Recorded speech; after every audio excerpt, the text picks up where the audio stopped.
Are you an Elvis fan? I am. Don't ask me where that came from, but I've been a fan since I was a kid. In 1968, Elvis Presley sang the song A Little Less Conversation. This song rang out in my head last week regarding the tariff ruling by the Supreme Court, but with a twist. And I'll come back to that in a little bit. Let's talk about trade for a second. The headlines made it look like a major turning point. The U.S. Supreme Court struck down tariffs imposed under IEEPA, or the Emergency Powers Act, and at first glance, it looked like a big win for anyone hoping trade tensions would ease. But once you get past the headlines, the picture for investors is more nuanced. What really happened is that the legal path changed while the policy direction stayed largely the same. In reality, not much changed. President Trump reacted quickly by first reinstating a 10% global tariff, then announced he was increasing it to 15% over the weekend, which is the maximum allowed under that temporary authority. So for markets, the key issue is less about tariff relief and more about what comes next. Trade frictions are still very much with us, but the process has become more complex and maybe just temporary. And that added uncertainty is probably the most important short-term effect. Today, I want to look at this from three angles. First, what actually changed? Second, what is the impact or lack thereof for growth, inflation, markets, and asset allocation? And third, what it means for us in Canada. I'm Petursson, Chief Investment Strategist at IG Wealth Management. Join me each week as we discuss the trends dominating the investment landscape.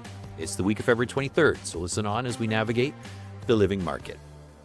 Let's start with the policy side. The Supreme Court's decision removed one specific tool the White House had been using, IEEPA, especially for the broad reciprocal tariff framework and certain country-specific emergency tariffs, along with the general disdain for certain voices or advertisements, resulting in an arbitrary increase to tariffs. But it did not remove the broader tariff toolkit. The administration still has other legitimate options and is already using them. For investors, that means we are in a transition in how tariffs are being implemented, not a true reversal in trade policy. The immediate response came through Section 122, which allows the administration to impose a global tariff of 15% for 150 days. That creates an important deadline at the end of July. Between now and then, the White House will have to decide how far it wants to push the current regime as it heads into the midterm elections. That is where the uncertainty comes in. Over the next few months, we are likely to see a lot of headlines around investigations, possible exemptions, possible delays, and plenty of legal and policy noise. In other words, the market now has a firm timeline and cap for the next chapter, but still not much clarity on how it ends. Now, on the macro side, the central point is that the economic impact could continue to be fairly modest. Most of the tariff pass-through to consumer prices appears to already be behind us. Companies have already absorbed part of the costs of the tariffs and passed along a large share of the rest. Studies suggest that the consumer is taking on upwards of 90% of the tariff impact. Even if some tariff rates ease temporarily, that does not automatically translate into a quick drop in prices for consumers. Companies tend to raise prices faster than they lower them. Let's be honest, profits still matter. The US dollar is another key element. At this stage, the base case still points to a weaker US dollar, given the sentiment around these policies. Broader uncertainty around US policy and geopolitics remains in the background. From an investment perspective, a weaker dollar tends to support international equities as well as commodities, which ties directly into the broader rotation we have been seeing. And for me, that is really the most important or more interesting part to this whole story. Tariffs are making the headlines, but the deeper market theme is rotation. So let me take a bit of a tangent here. We continue to see signs that equity leadership is broadening beyond U.S. megacap tech. Non-U.S. equity markets are behaving better. Commodities are holding up well, especially gold. Markets with greater exposure to resources and hard asset industry continue to look increasingly relevant.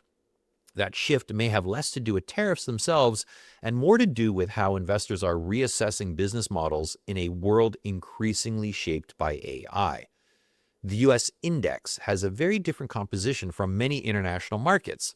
It is more concentrated in asset-light businesses, tied to the knowledge economy. In other words, if your asset is intellectual capital, you've probably seen a hit to your stock price. If AI moves from a productivity gain story to a real disruption risk for parts of the market, investors naturally start looking more closely at which companies have durable moats and which ones may be more exposed than previously thought. By contrast, international markets often have more exposure to real assets, industrials, and resources. That mix can be attractive in an environment where investors are putting more weight on tangible assets, resilience, and cash flow quality. We can see it in sector behavior as well. Industrials, energy, and resources continue to attract interest.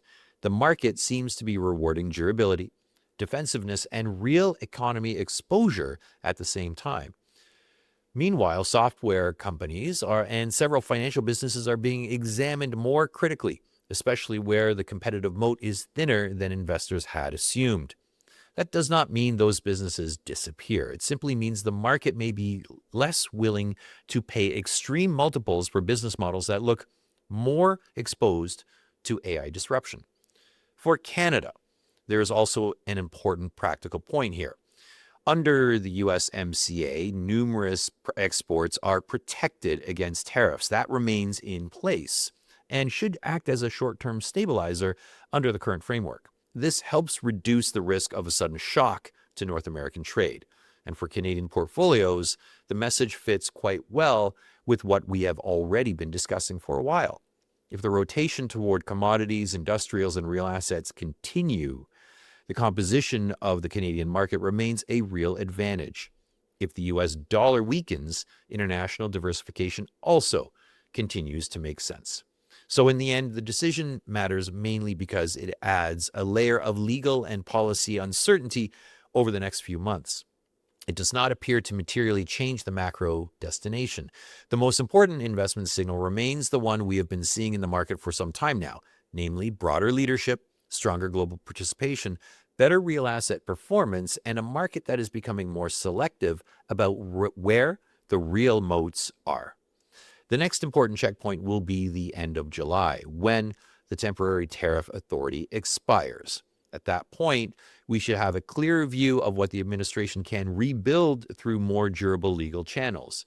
There will probably still be plenty of noise, but underneath that noise, the bigger regime shift is already underway.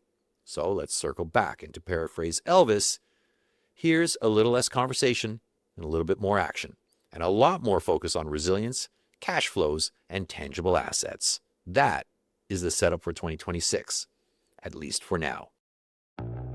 I'm Philip Petursson, and you've been listening to the Living Market Podcast. If you've enjoyed this podcast, please take a moment to rate it and share it with colleagues and friends. It will help other like-minded individuals find us. Thanks for listening.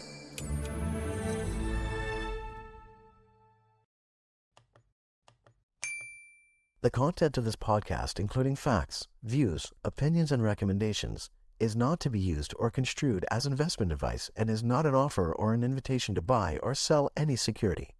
The content of this podcast should not be relied upon for any purpose, and IG Wealth Management is not responsible for any reliance upon it. This podcast includes forward-looking information that reflects our current expectations or forecasts of future events. Forward-looking information is subject to risks, uncertainties, and assumptions that could cause actual results to differ materially from expressed herein. Our views are subject to change based on market conditions.